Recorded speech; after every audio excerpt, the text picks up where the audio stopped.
Welcome to today's devotion. I am reading from the Hardest Part Lent devotion by Kate Ballard and the Everything Happens team.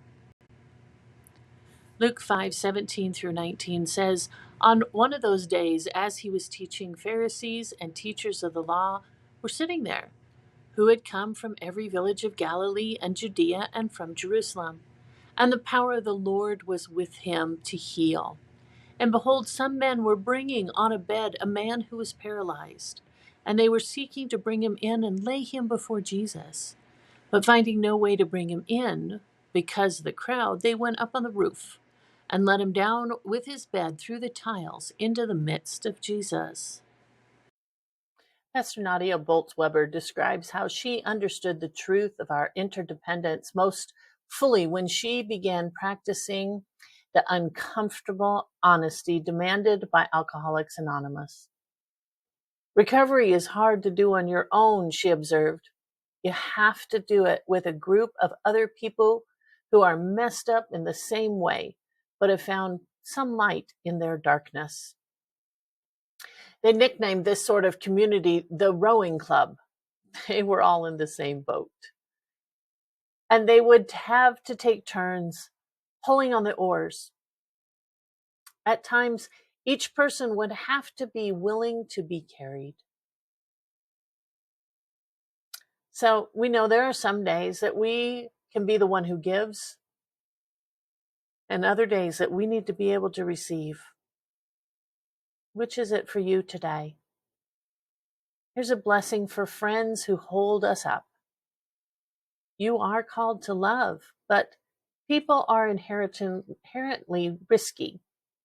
Telling your story, being known, asking for help, even voicing the same worry again for fear it might sound cliche. So, after all, shouldn't you be over it already? But something beautiful happens when you're known. You become stronger somehow.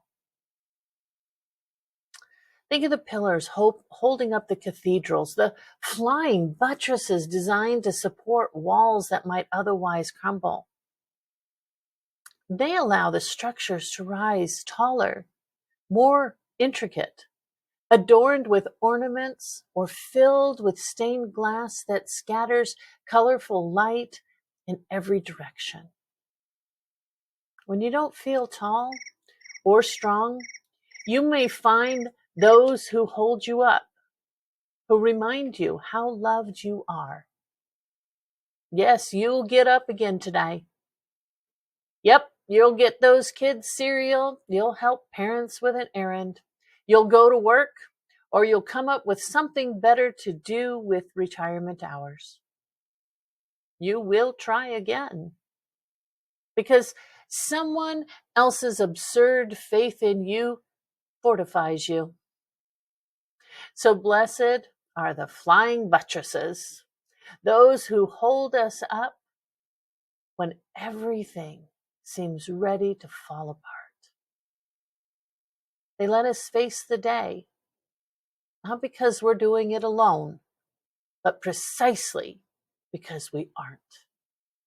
Thanks for watching. Have a great day, and we'll see you tomorrow for the next devotion.